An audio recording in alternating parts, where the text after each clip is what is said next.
5. Applications.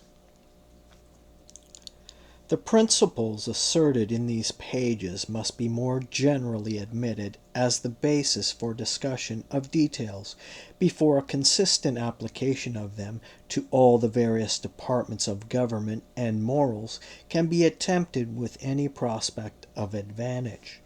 The few observations I propose to make on questions of detail are designed to illustrate the principles rather than to follow them out to their consequences. I offer not so much applications as specimens of application, which may serve to bring into greater clearness the meaning and limits of the two maxims which together form the entire doctrine of this essay, and to assist the judgment in holding the balance between them in the cases where it appears doubtful which of them is applicable to the case. The maxims are, first, that the individual is not accountable to society for his actions in so far as these concern the interest of no person but himself. Advice, instruction, persuasion, and avoidance by other people, if thought necessary by them for their own good, are the only measures by which society can justifiably express its dislike or disapprobation of his conduct. Secondly, that for such actions as are prejudicial to the interest of others, the individual is accountable and may be subjected either to social or legal punishment if society is of opinion that the one or the other is requisite for its protection.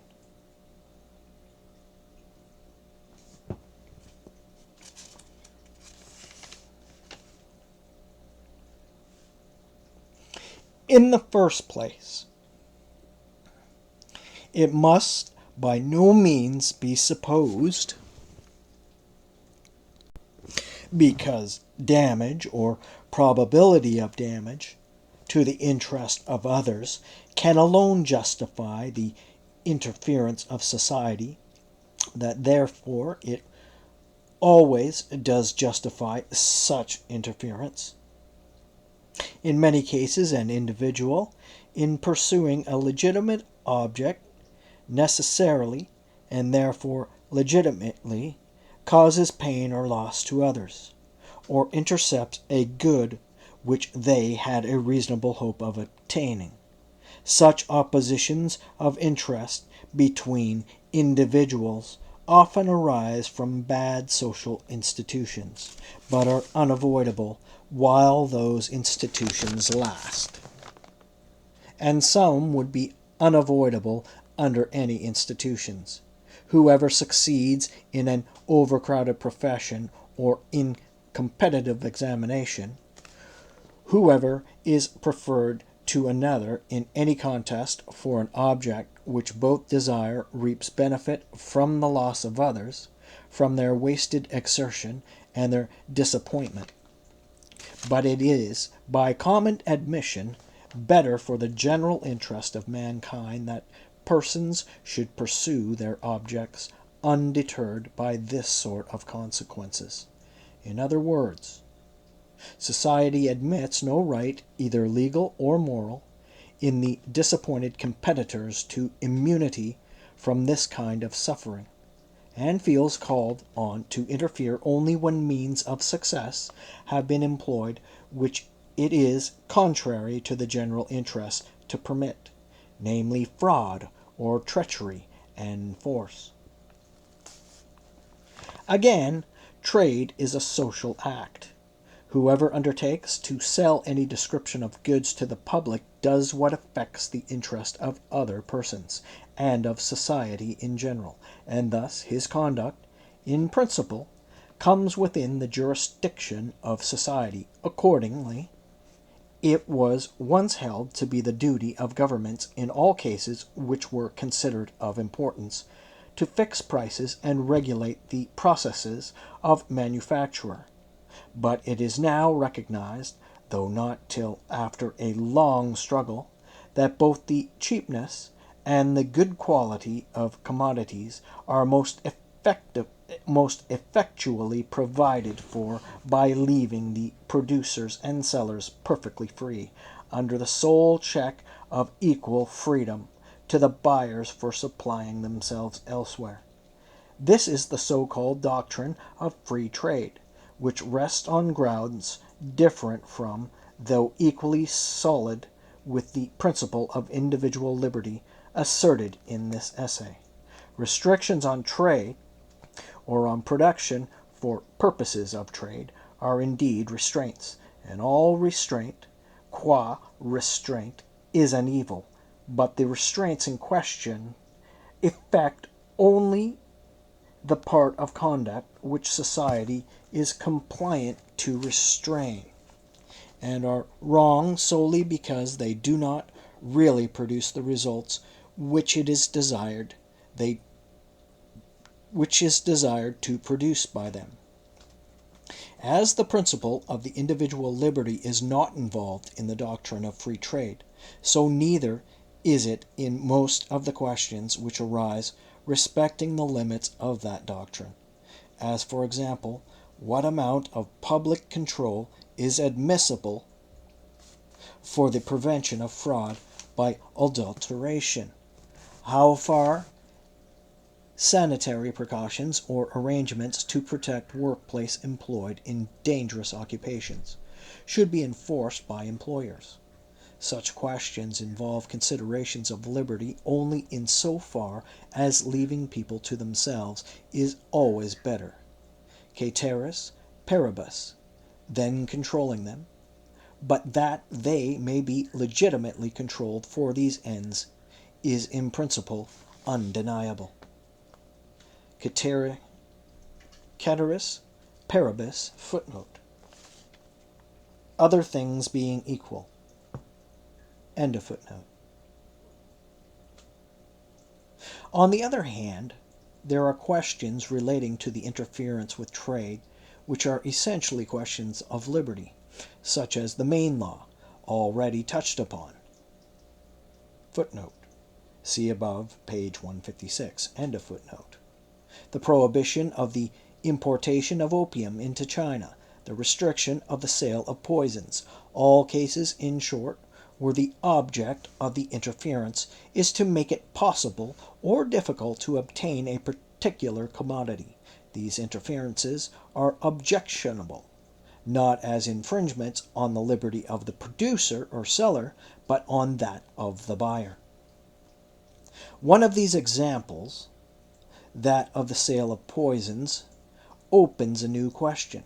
the proper limits of what may be called the functions of police, how far liberty may legitimately be invaded for the prevention of crime or of accident. It is one of the undisputed functions of government to take precautions against crime before it has been committed, as well as to detect and punish it afterwards. The preventative function of government, however, is far more liable to be abused to the prejudice of liberty than the punitory function, for there is hardly any part of the legitimate freedom of action of a human being which would not admit of being represented, and fairly too, as increasing the facilities for some form of delinquency. Nevertheless, if a public authority or even a private person sees anyone evidently preparing to commit a crime, they are not bound to look on inactive until the crime is committed, but may interfere to prevent it. If poisons were never bought or used for any purpose except the commission of murder, it would be right to prohibit their manufacture and sale. They may, however, be wanted not only for innocent but for useful purposes, and restrictions cannot be imposed in the one case without operating in the other. Again, it is a proper office of public authority to guard against accidents. If either a public officer or anyone else saw a person attempting to cross a bridge, which had been ascertained to be unsafe, and there were no time to warn him of his danger, they might seize him and turn him back, without any real infringement of his liberty. For liberty consists in doing what one desires, and he does not desire to fall into the river. Nevertheless, when there is not a certainty, but only a danger of mischief, no one but the person himself can judge of the sufficiency of the motive which may prompt him to incur the risk. In this case, therefore, unless he is a child, or delirious, or in some state of excitement or absorption incompatible with the full use of the reflecting faculty, he ought, I conceive, to be only warned of the danger, not forcibly prevented from exposing himself to it. Similar considerations applied to such a question as the sale of poisons may enable us to decide which among the possible modes of regulation are or are not contrary to principle. Such a precaution, for example, as that of labeling the drug with some word expressive of its dangerous character, may be enforced without violation of liberty. The buyer can not wish not to know that the thing he possesses has poisonous qualities. But to require in all cases the certificate of a medical practitioner would make it sometimes impossible, always expensive, to obtain the article for legitimate uses. The only mode apparent to me in which difficulties may be thrown in the way of crime committed through this means, without any infringement worth taking into account upon the liberty of those who desire the poisonous substance for other purposes, consist in providing what, in the apt language of Bentham, is called pre-appointed evidence. Footnote. The term appears in Book 4 of Bentham's Rationale of Judicial Evidence, a work edited by Mill in his youth. Bentham Collected Works, edition John Bowring, London, 1843. Volume 6, pages 508. End of footnote. This provision is familiar to everyone in the case of contracts. It is usual and right that the law, when a contract is entered into, should require, as the condition of its enforcing performance, that certain formalities should be observed, such as signatures, attestation of witnesses, and the like, in order that in case of subsequent dispute there may be evidence to provide that the contract was really entered into, and that there was nothing in the circumstances to render it legally invalid. The effect being to throw great obstacles in the way of fictitious contracts, or contracts made in circumstances which, if known, would destroy their validity. Precautions of a similar nature might be enforced in the sale of articles adapted to the instruments of crime. The seller, for example, might be required to enter in a register the exact time of the transaction, the name and address of the buyer, the precise quality and quantity sold, to ask the purpose for which it was wanted, and record the answer he received. When there was no medical prescription, the presence of some third person might be required to bring home the fact to the purchaser, in case there should afterwards be reason to believe that the article had been applied to criminal purposes. Such regulations would in general be no material impediment to obtaining the article, but a very considerable one to making an improper use of it without detection. The right inherent in society to ward off crimes against itself by antecedent precautions, suggest the obvious limitations to the maxim that purely self-regarding misconduct cannot properly be meddled with in the way of prevention or punishment. Drunkenness, for example, in ordinary cases is not a fit subject for legislative interference, but I should deem it perfectly legitimate that a person who had once been convicted of any act of violence to others under the influence of drink should be placed under a special legal restriction, personal to himself, that if he were afterwards found drunk, he should be liable to a penalty, and that if, when in that state, he committed another offense, the punishment to which he would be liable for that other offense should be increased in severity.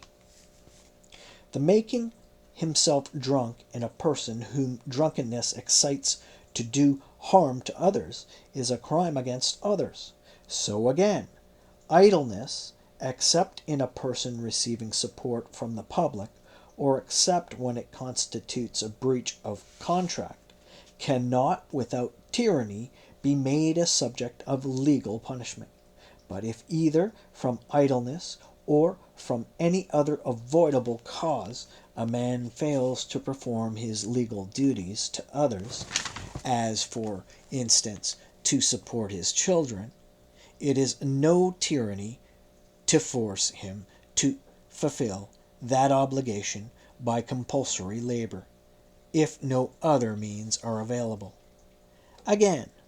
there are many acts which, being directly injurious only to the agents themselves, ought not to be legally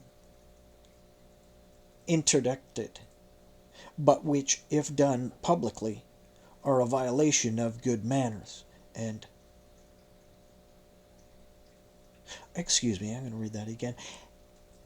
Again, there are many acts which, being directly injurious only to the agents themselves, ought not to be legally interdicted, but which, if done publicly, are a violation of good manners, and, coming thus within the category of offenses against others, may rightfully be prohibited. Of this kind are offenses against decency, on which it is unnecessary to dwell, the rather as they are only connected indirectly with our subject, the objection to publicity being equally strong in the case of many actions not in themselves condemnable, nor supposed to be so. There is another question to which an answer must be found, consistent with the principles which have been laid down. In cases of personal conduct supposed to be blamable, but which respect for liberty precludes society from preventing or punishing because the evil directly resulting falls wholly on the agent, what the agent is free to do ought other persons to be equally free to counsel or instigate? This question is not free from difficulty. The case of a person who solicits under another to do an act is not strictly a case of self-regarding conduct. To give advice or offer inducements to anyone in a social act, and may, therefore, like actions in general which affect others, be supposed amenable to social control. But a little reflection corrects the first impression, by showing that if the case is not strictly within the definition of individual liberty, yet the reasons on which the principle of individual liberty is grounded are applicable to it. If people must be allowed, in whatever concerns only themselves, to act as seems best to themselves at their own peril, they must equally be free to consult with one another about what is fit to be so done, to exchange opinions, and give and receive suggestions. Whatever it is permitted to do, it must be permitted to advise to do. The question is doubtful only when the instigator derives a personal benefit from his advice, when he makes it his occupation for subsistence or pecuniary gain, to promote what society and the state consider to be evil. Then, indeed, a new element of complication is introduced, namely, the existence of classes of persons with an interest opposed to what is considered as the public weal, and whose mode of living is grounded on the counteraction of it. Ought this to be interfered with or not? Fornication, for example, must be tolerated, and so must gambling.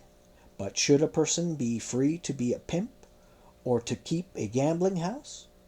The case is one of those which lie on the exact boundary line between two principles, and it is not at once apparent to which of the two it properly belongs.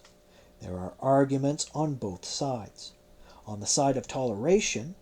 it may be said that the fact of following anything as an occupation and living or profiting by the practice of it cannot make the criminal which would otherwise be admissible, that the act should either be consistently permitted or consistently prohibited, that if the principles which we have hitherto defended are true, society has no business, as society, to decide anything to be wrong which concerns only the individual, that it cannot go beyond dissuasion, and that one person should be as free to persuade as another to dissuade.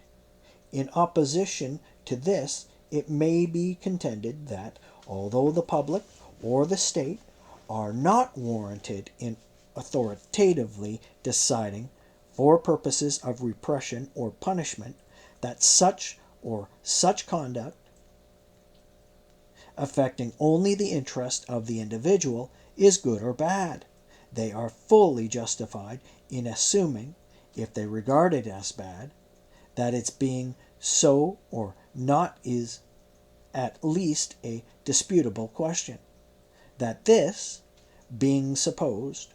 they cannot be acting wrongly in endeavoring to exclude the influence of solicitations, which are not disinterested, of instigators who cannot possibly be impartial, who have a direct personal interest on one side, and that side the one which the state believes to be wrong, and who confessedly promote it for personal objects only. There can surely, it may be urged, be nothing lost, no sacrifice of good, by so ordering matters that persons shall make their election either wisely or foolishly on their own prompting, as free as possible from the arts of persons who stimulate their inclinations for interested purposes of their own. Thus, it may be said, though the statutes respecting unlawful games are utterly indefensible, though all persons should be free to gamble in their own or each other's houses, or in any place of meeting established by their own subscriptions, and open only to the members and their visitors, yet public gambling houses should not be permitted. It is true that the prohibition is never effectual, and that whatever amount of tyrannical power may be given to the police, gambling houses can always be maintained under other pretenses, and they may be compelled to conduct their operations with a certain degree of secrecy and mystery, so that nobody knows anything about them but those who seek them. And more than this society ought not to aim at. There is considerable force in these arguments. I will not venture to decide whether they are sufficient to justify the moral anomaly of punishing the accessory when the principal is and must be allowed to go free, of fining or imprisoning the procurer, but not the fornicator, the gambling house keeper, but not the gambler.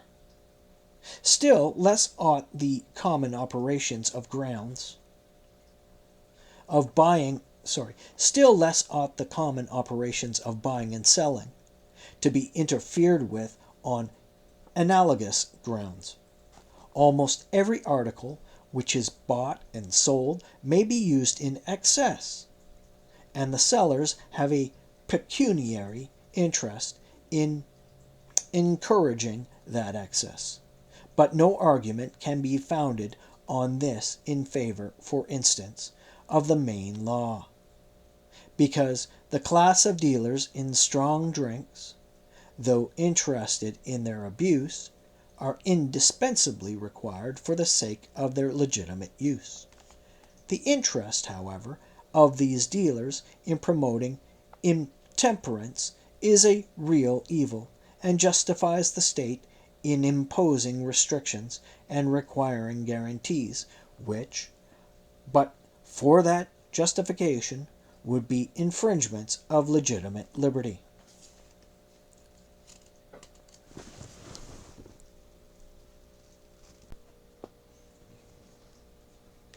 A further question is whether the state, while it permits, should nevertheless indirectly discourage conduct which it deems contrary to the best interest of the agent. Whether, for example, it should take measures to render the means of drunkenness more costly, or add to the difficulty of procuring them by limiting the number of the places of sale. On this, as on most other practical questions, many distinctions require to be made. To tax stimulants, for the sole purpose of making them more difficult to be obtained, is a measure differing only in degree from their entire prohibition, and would be justifiable only if that were justifiable. Every increase of cost is a prohibition to those whose means do not come up to the augmented price,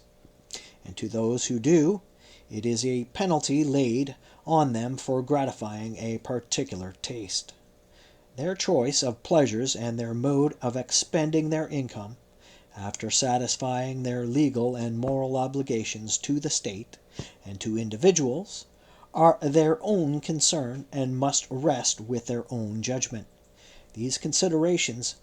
may seem at first sight to condemn the selection of stimulants as special subjects of taxation for purposes of revenue, but it must be remembered that taxation for fiscal purposes is absolutely inevitable,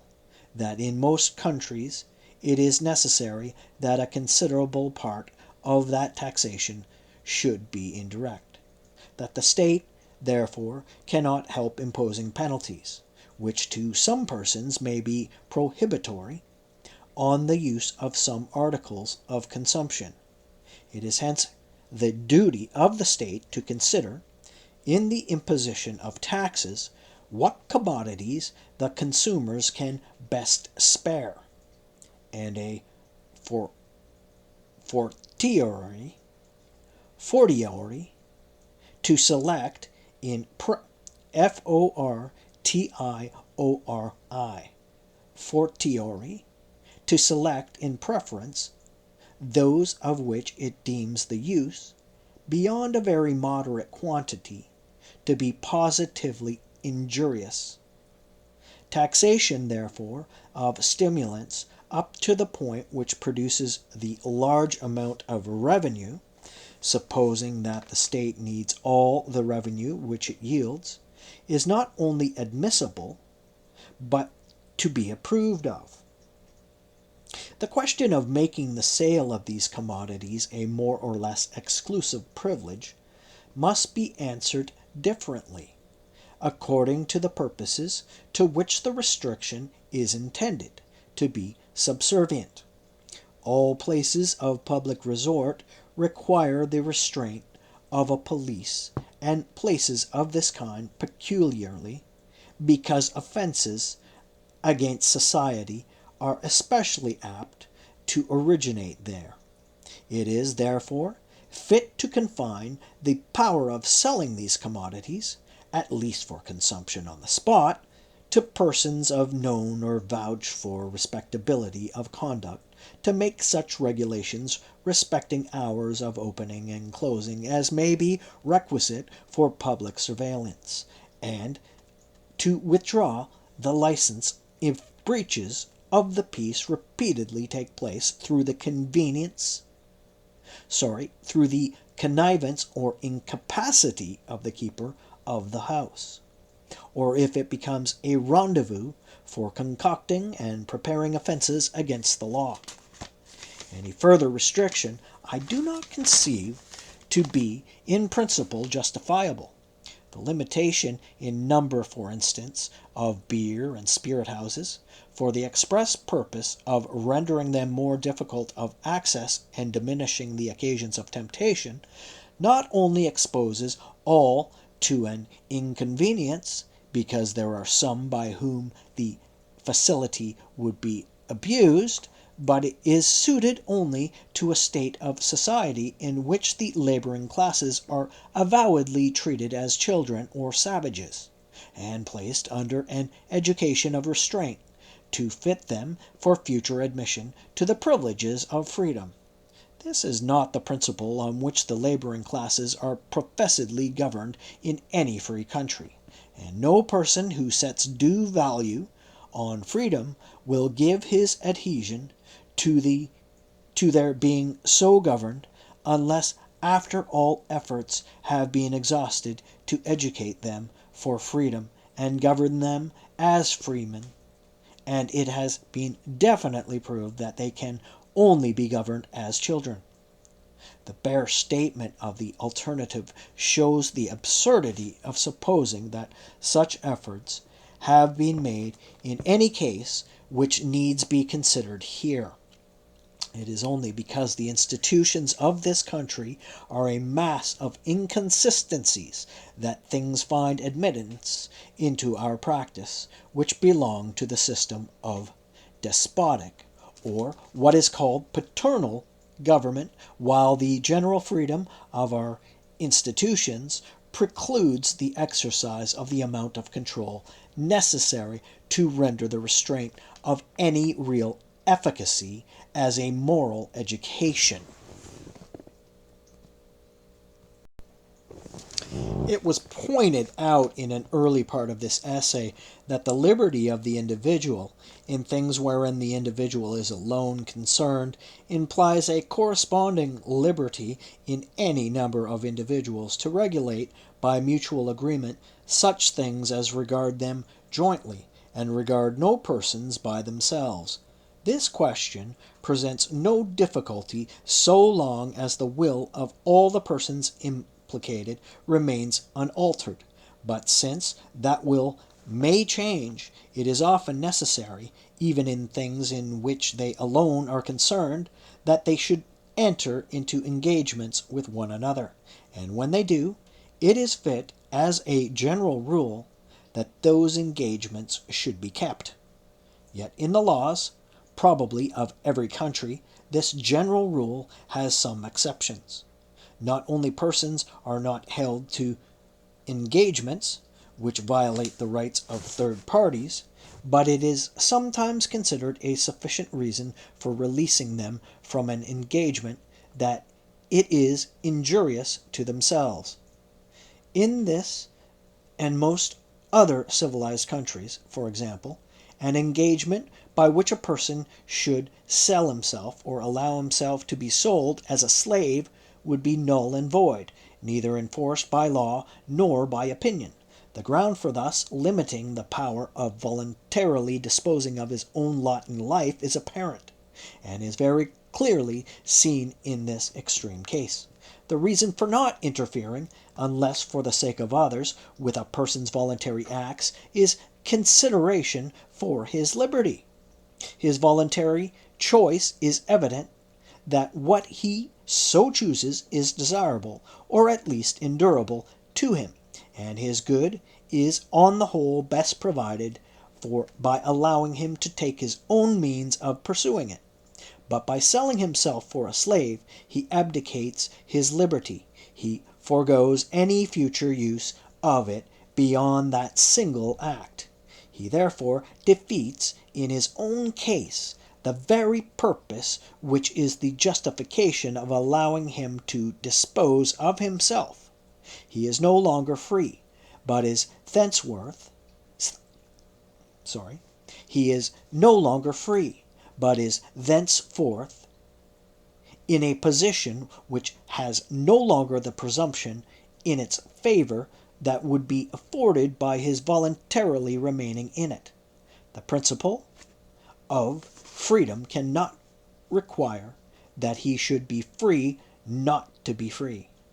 It is not freedom to be allowed to alienate his freedom.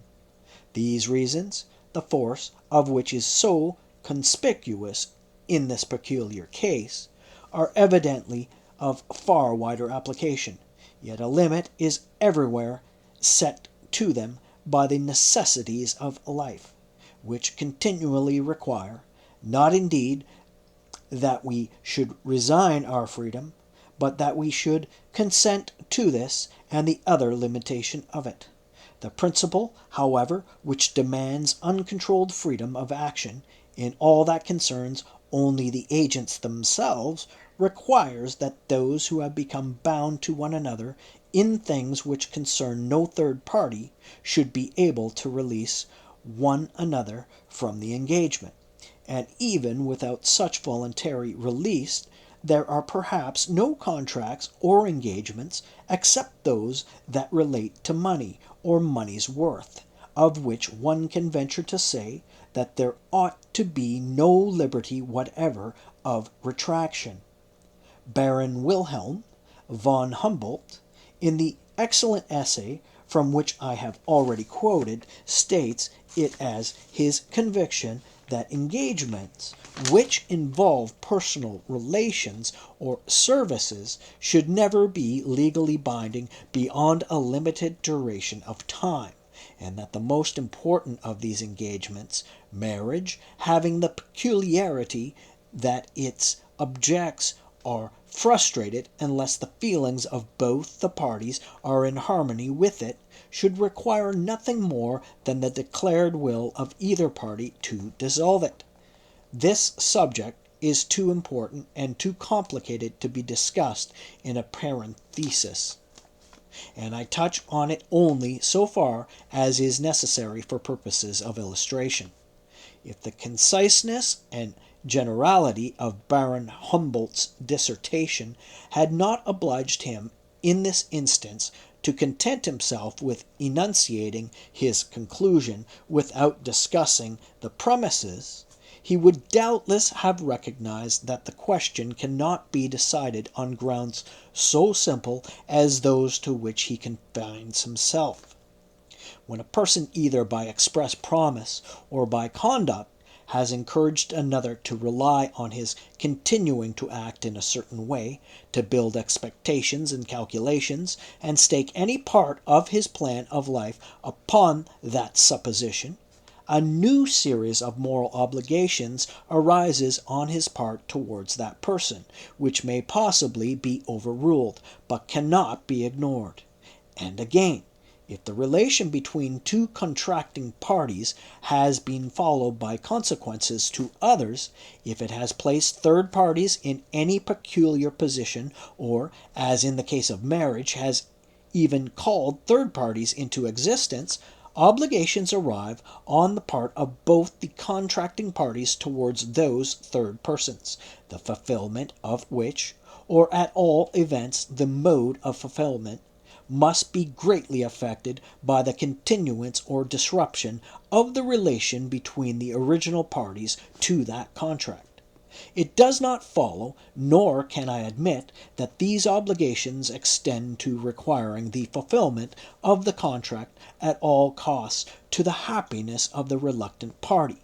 but they are a necessary element in the question, and even if, as von Humboldt maintains, they ought to make no difference in the legal freedom of the parties to release themselves from the engagement, and I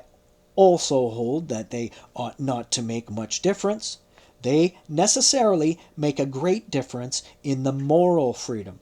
A person is bound to take all these circumstances into account before resolving on a step which may affect such important interests of others. And if he does not allow proper weight of those interests, he is morally responsible for the wrong. I have made these obvious remarks for the better illustration of the general principle of liberty,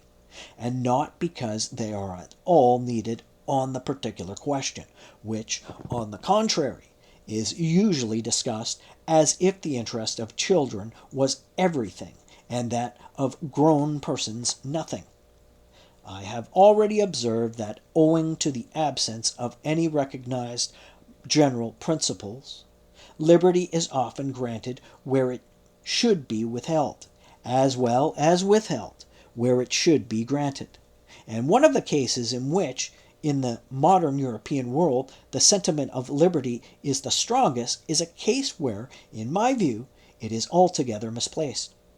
A person should be free to do as he likes in his own concerns, but he ought not to be free to do as he likes in acting for another, under the pretext that the affairs of the other are his own affairs. The state, while it respects the liberty of each in what specially regards himself, is bound to maintain a vigilant control over his exercise of any power which it allows him to possess over others. This obligation is almost entirely disregarded in the case of the family relations, a case in its direct influence on human happiness, more important than all others taken together. The almost despotic power of husbands over wives needs not be enlarged upon here, because nothing more is needed for the complete removal of the evil than that wives should have the same rights and should receive the protection of law in the same manner as all other persons, and because on the subject the defenders of established injustice do not avail themselves of the plea of liberty, but stand forth openly as the champions of power.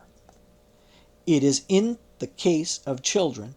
that misapplied notions of liberty are a real obstacle to the fulfillment by the state of its duties.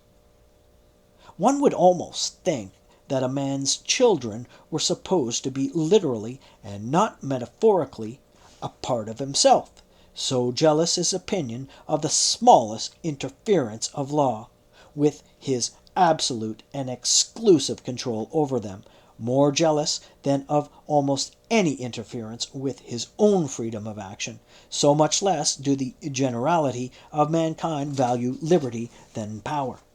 Consider, for example, the case of education. It is not almost a self-evident axiom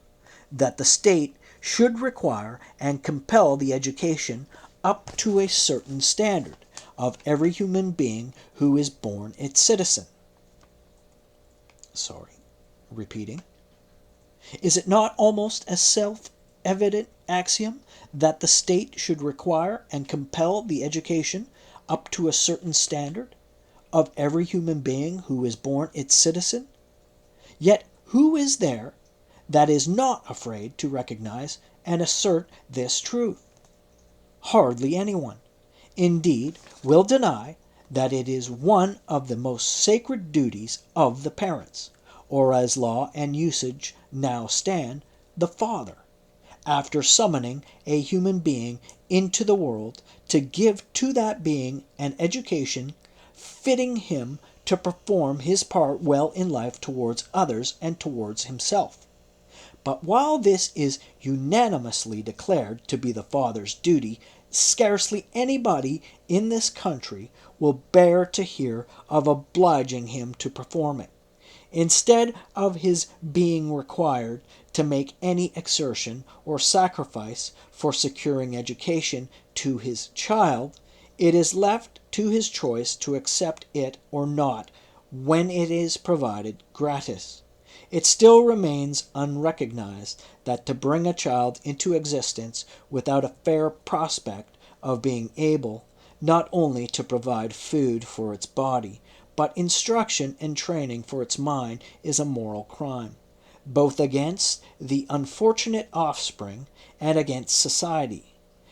and that if the parent does not fulfill this obligation, the state ought to see it fulfilled at the charge, as far as possible, of the parent. Were the duty of enforcing universal education once admitted, there would be an end to the difficulties about what the state should teach, and how it should teach, which now convert the subject into a mere battlefield for sects and parties, causing the time and labor which should have been spent in educating to be wasted in quarreling about education. If the government would make up its mind to require for every child a good education, it might save itself the trouble of providing one. It might leave the parents to obtain the education where and how they pleased, and content itself with helping to pay the school fees of the poorer classes of children and defraying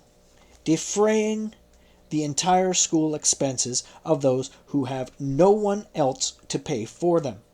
The objections, which are urged with reason against state education, do not apply to the enforcement of education by the state, but to the state's taking upon itself to direct that education, which is a totally different thing. That the whole or any large part of the education of the people should be in state hands, I go as far as anyone in deprecating. All that has been said of the importance of individuality of character and diversity in opinions and modes of conduct involves, as the same unspeakable importance, diversity of education. A general state education is a mere contrivance for molding people to be exactly like one another, and as the mold in which it casts them is as which pleases the predominant power in the government, whether this be a monarch, a priesthood, an aristocracy, or the majority of the existing generation, in proportion as it is efficient and successful, it establishes a despotism over the mind leading by natural tendency to one over the body. An education established and controlled by the state should only exist, if it exists at all,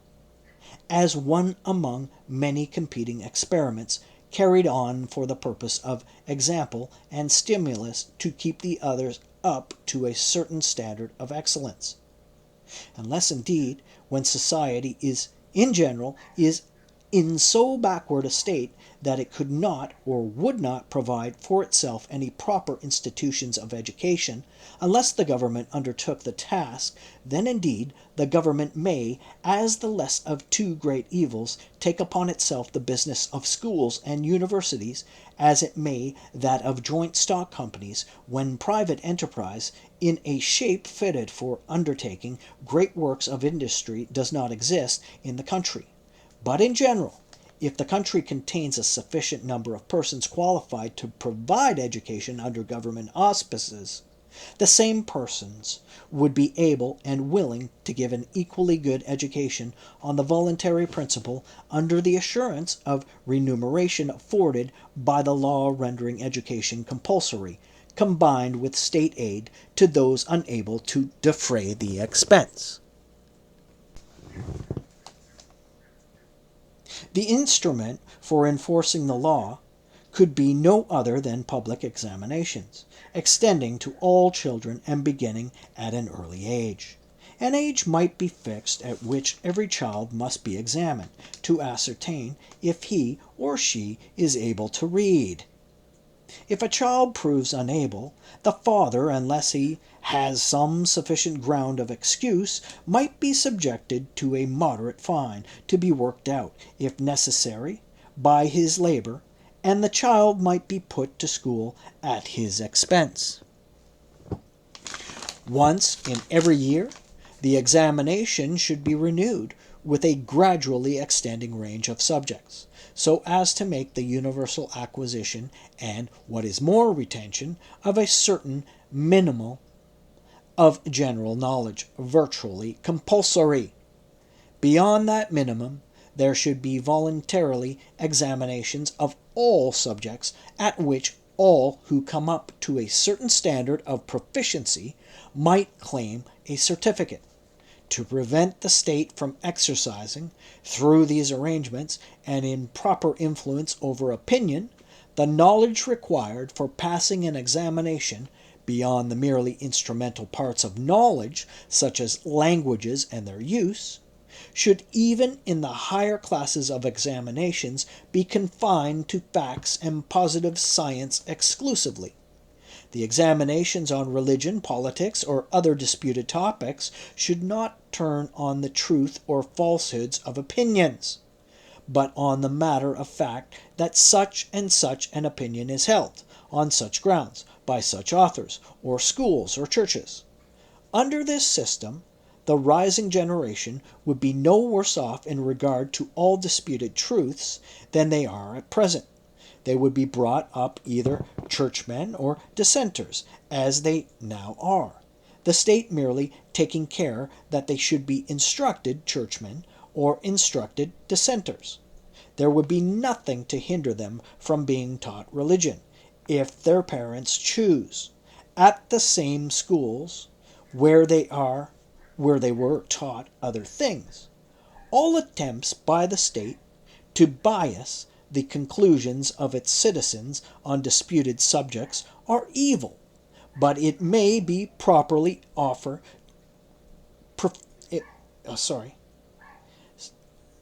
All attempts by the state to bias the conclusions of its citizens on disputed subjects are evil, but it may very properly offer to ascertain and certify that a person possesses the knowledge requisite to make his conclusions on any given subject worth attending to. A student of philosophy would be the better for being able to stand an examination both in Locke and in Kant, whichever of the two he takes up with, or even with neither. And there is no reason objection to examining an atheist in the evidence of Christianity, provided he is not required to profess a belief in them. The examinations, however, in the higher branches of knowledge, should, I conceive, be entirely voluntary. It would be given to dangerous a power to governments where they allowed to exclude anyone from professions, even from the profession of teacher, for alleged deficiency of qualifications. And I think with Wilhelm von Humboldt that degrees or other public certificates of scientific or professional acquirements should be given to all who present themselves for examination and stand the test, but that such certificates should confer no advantage over competitors other than the weight which may be attached to their testimony by public opinion. It is not in the matter of education only that misplaced notions of liberty prevent moral obligations on the part of parents from being recognized, and legal obligations from being imposed, where there are the strongest grounds for the former always, and in many cases for the latter also. The fact itself of causing the existence of a human being is one of the most responsible actions in the range of human life. To undertake this responsibility, to bestow a life which may be either a curse or a blessing, unless the being on whom it is to be bestowed will have at least the ordinary chances of a desirable existence, is a crime against that being. And in a country either overpeopled or threatened with being so, to produce children beyond a very small number, with the effect of reducing the reward of labor by their competition, is a serious offense against all who live by the remuneration of their labor. The laws which in many countries on the continent forbid marriage unless the parties can show that they have the means of supporting a family do not exceed the legitimate powers of the state, and whether such laws be expedient or not, a question mainly dependent on local circumstances and feelings, they are not objectionable as violations of liberty. Such laws are interferences of the state to prohibit a mischievous act, an act injurious to others, which ought to be a subject of reprobation and social stigma, even when it is not deemed expedient to superadd legal punishment. Yet the current ideas of liberty, which bend so easily to real infringements of the freedom of the individual in things which concern only himself, would repel the attempt to put any restraint upon his inclinations when the consequence of their indulgence is a life or lives of wretchedness and depravity to the offspring, which with manifold evils to those sufficiently within reach to be in any way affected by their actions. When we compare the strange respect of mankind for liberty with their strange want of respect for it, we might imagine that a man had an indispensable right to do harm to others, and no right at all to please himself without giving pain to anyone. I have reserved for the last place a large class of questions respecting the limits of government interference, which, though closely connected with the subject of this essay, do not, in strictness, belong to it. These are cases in which the reasons against interference do not turn upon the principle of liberty. The question is not about restraining the actions of individuals, but about helping them. It is asked whether the government should do, or cause to be done, something for their benefit instead of leaving it to be done by themselves, individually or in a voluntary combination. The objections to government interference, when it is not such as to involve infringement of liberty, may be of three kinds.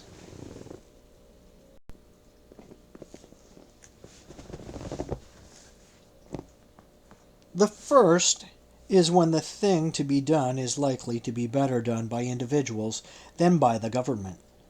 Speaking generally, there is no one so fit to conduct any business, or to determine how or by whom it shall be conducted, as those who are personally interested in it. This principle condemns the interferences, once so common, of the legislature, or the officers of government, with the ordinary processes of industry.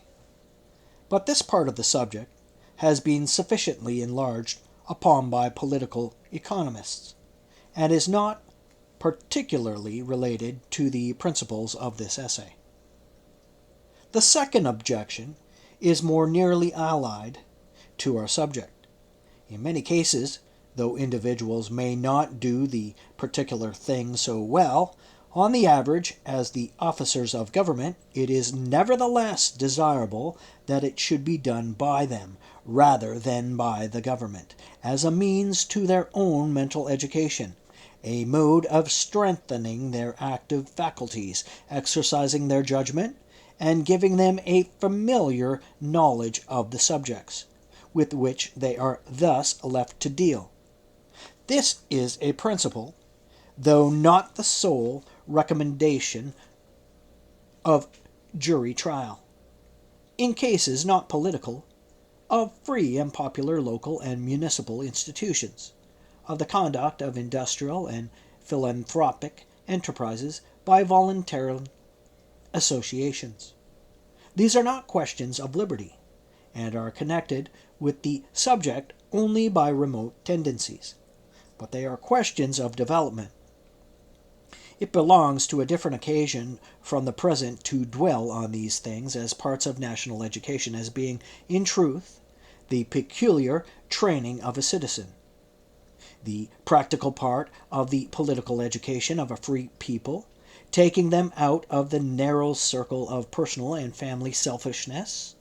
and accustoming them to the comprehension of joint interests, the management of joint concerns, habituating them to act from public or semi-public motives,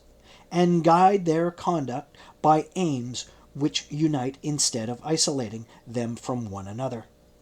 Without these habits and powers, a free constitution can neither be worked nor preserved, as is exemplified by the too often transitory nature of political freedom in countries where it does not rest upon a sufficient basis of local liberties. The management of purely local business by the localities and of the great enterprises of industry by the union of those who voluntarily supply the pecuniary means is further recommended by all the advantages which have been set forth in this essay as belonging to individuality of development and diversity of modes of action. Government operations tend to be everywhere alike. With individuals and voluntary associations, on the contrary, there are varied experiments and endless diversity of experience. What the state can usefully do is to make itself a central depository, and active circulator, and diffuser of the experience resulting from many trials.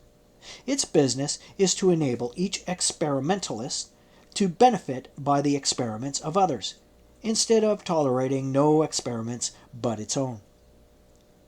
The third and most cogent reason for restricting the interference of government is the great evil of adding unnecessarily to its power. Every function superadded to those already exercised by the government causes its influence over hopes and fears to be more widely diffused, and converts more and more the active and ambitious part of the public into hangers-on of the government, or of some party which aims at becoming the government. If the roads and railways, the banks, the insurance offices, the great joint stock companies, the universities, and the public charities were all of them branches of government, if in addition the municipal corporations and local boards, with all that now devolves on them, became departments of the central administration, if the employees of all these different enterprises were appointed and paid by the government and looked to the government for every rise in life, not all the freedom of the press and popular constitution of the legislature would make this or any other country free otherwise than in name. And the evil would be greater, and more efficiently and scientifically the administrative machinery was constructed, the more skillful the arrangements for obtaining the best qualified hands and heads with which to work it. In England, it has of late been proposed that all the members of the civil service of government should be selected by competitive examination, to obtain for these employments the most intelligent and instructed persons procurable, and much has been said and written for and against this proposal. One of the arguments most insisted on by its opponents is that the occupation of a permanent official servant of the state does not hold out sufficient prospects of emolument and importance to attract the highest talents, which will always be able to find a more inviting career in the professions or in the service of companies and other public bodies. One would not have been surprised if this argument had been used by the friends of the proposition as an answer to its principal difficulty. Coming from the opponents, it is strange enough. What is urged as an objection is the safety valve of the proposed system. If indeed all the high talent of the country could be drawn into the service of the government, a proposal tending to bring about that result might well inspire uneasiness. If every part of the business of society which required organized concert or large and comprehensive views were in its hands of the government, and if government offices were universally filled by the ablest men, all the enlarged culture and practice intelligence in the country, except the purely speculative, would be concentrated in a numerous bureaucracy, to whom alone the rest of the community would look for all things, the multitude for direction and dictation in all they had to do, the able and aspiring for personal advancement, to be admitted into the ranks of this bureaucracy, and when admitted to rise therein, would be the sole objects of ambition. Under this regime, not only is the outside public ill qualified, for want of practical experience, to criticize or check the mode of operation of the bureaucracy, but even if the accidents of despotic or the natural working of popular institutions occasionally raise to the summit a ruler of rulers of reforming inclinations, no reform can be effected which is contrary to the interest of the bureaucracy. Such is the melancholy condition of the Russian Empire, as shown in the accounts of those who have had sufficient opportunity of observation. The Tsar himself is powerless against the bureaucratic body. He can send any one of them to Siberia, but he cannot govern without them, or against their will. On every decree of his, they have to tacit veto by merely refraining from carrying it into effect. In countries of more advanced civilization and of a more insurrectionary spirit, the public, accustomed to expect everything to be done for them by the state, or at least to do nothing for themselves without asking from the state not only leave to do it, but even how it is to be done, naturally hold the state responsible for all evil which befalls them, and when the evil exceeds their amount of patience, they rise against the government and make what is called a revolution, whereupon somebody else, with or without legitimate authority from the nation, vaults into the seat, issues his orders to the bureaucracy, and everything goes on much as it did before, the bureaucracy being unchanged and nobody else being capable of taking their place. A very different spectacle is exhibited among the people accustomed to transact their own business. In France, a large part of the people, having been engaged in military service, many of whom have held at least the rank of non-commissioned officers, there are in every popular insurrection several persons competent to take the lead and improvise some tolerable plan of action. What the French are in military affairs, the Americans are in every kind of civil business. Let them be left without a government, everybody of Americans is able to improvise one and to carry on that or any other public business with a sufficient amount of intelligence, order, and decision. This is what every free people ought to be, and a people capable of this is certain to be free.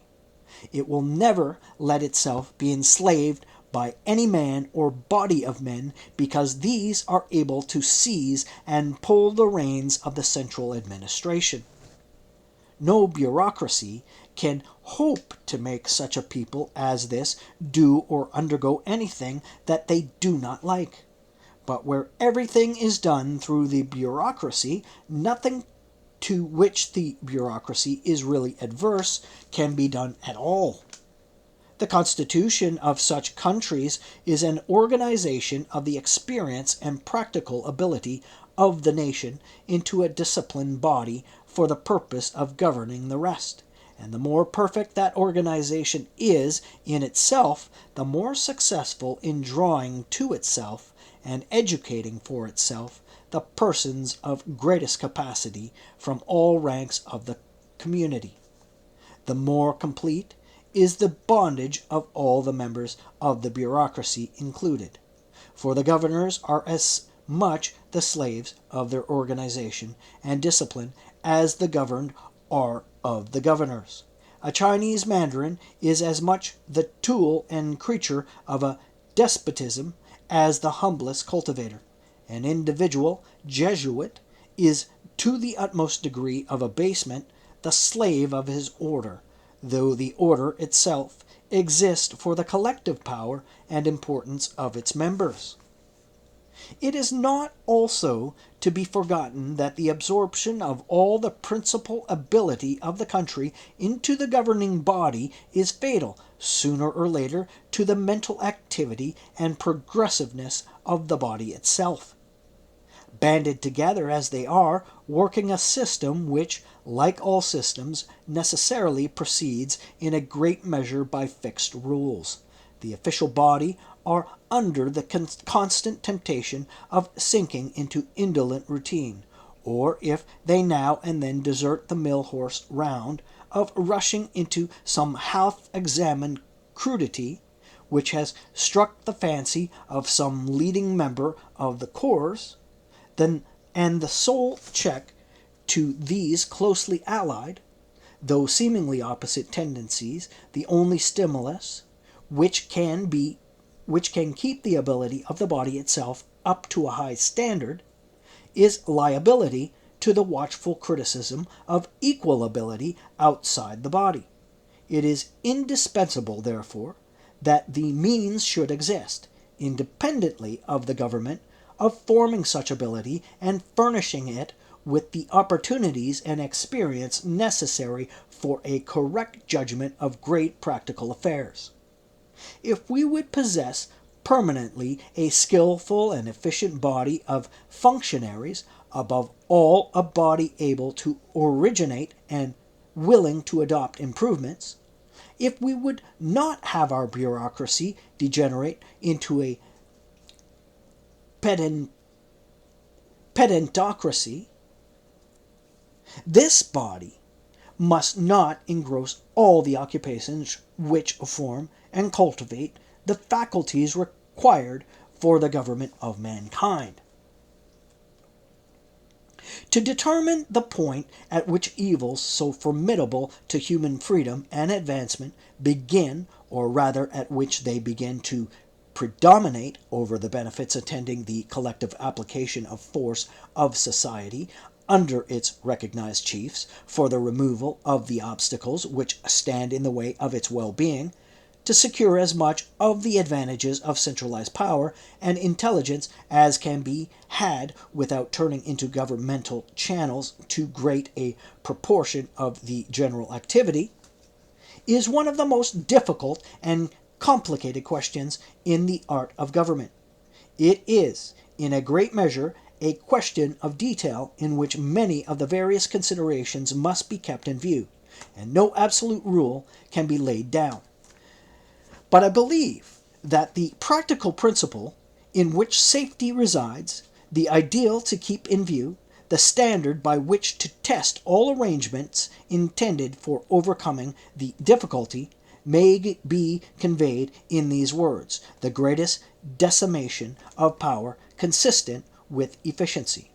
but the greatest possible centralization of information and diffusion of it from the center. Thus, in municipal administration, there would be, as in the New England states, a very minute division among separate officers, chosen by the localities of all business, which is not better left to the persons directly interested. But besides this, there would be, in each department of local affairs, a central superintendence, forming a branch of the general government.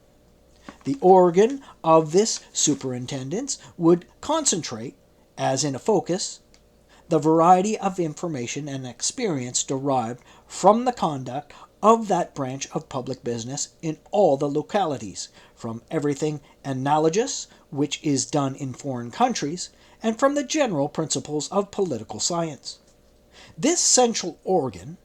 should have a right to know all that is done, and its special duty should be that of making the knowledge acquired in one place available for others,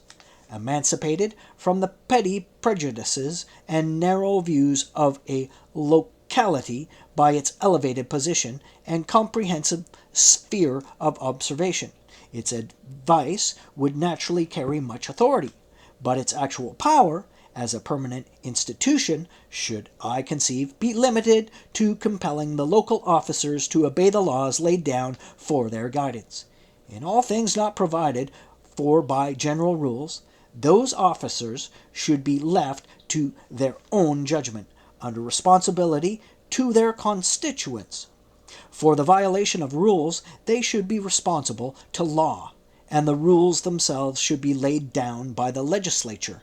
the central administrative authority only watching over their execution, and, if they were not properly carried into effect, appealing, according to the nature of the case, to the tribunals to enforce the law, or to the constituencies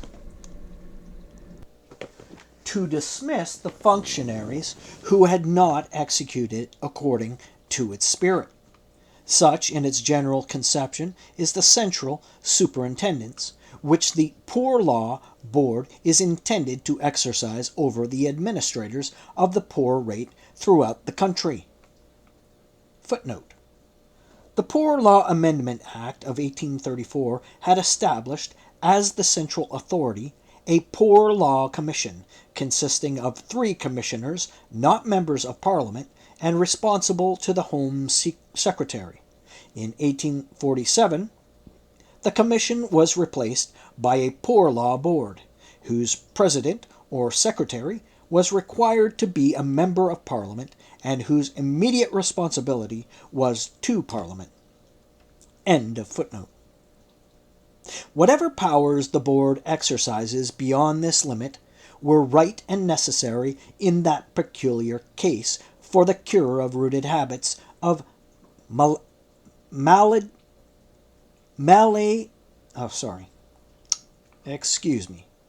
Whatever powers the board exercises beyond this limit were right and necessary in that peculiar case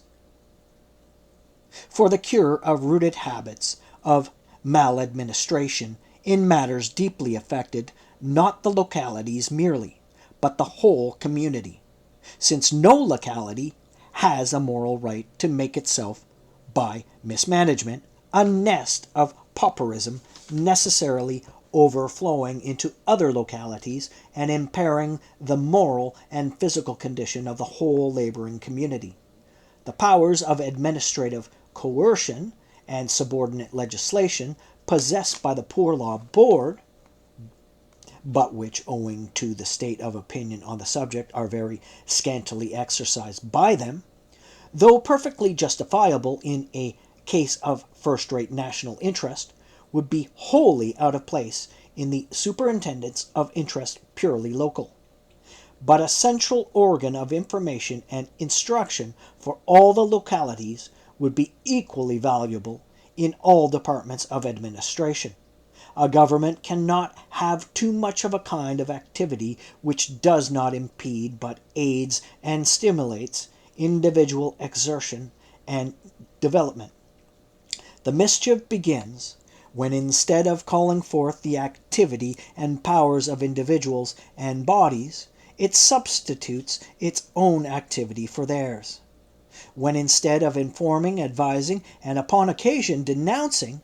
it makes them work in fetters or bids them stand aside and does their work instead of them. The worth of a state, in the long run, is the worth of the individuals composing it, and the state which postpones the interest of their mental expansion and elevation to a little more of administrative skill, or of that semblance of it which practice gives, in the details of business, a state which dwarfs its men in order that they may be more docile instruments in its hands, even for beneficial purposes, will find that with small men no great thing can really be accomplished, and that the perfection of machinery, to which it has sacrificed everything, will in the end avail it nothing, for want of the vital power which, in order that the machine might work more smoothly, it has preferred to banish. And that wraps up John Stuart Mill's On Liberty. That's worth reading over and over again. But yeah, that's the fifth and final chapter.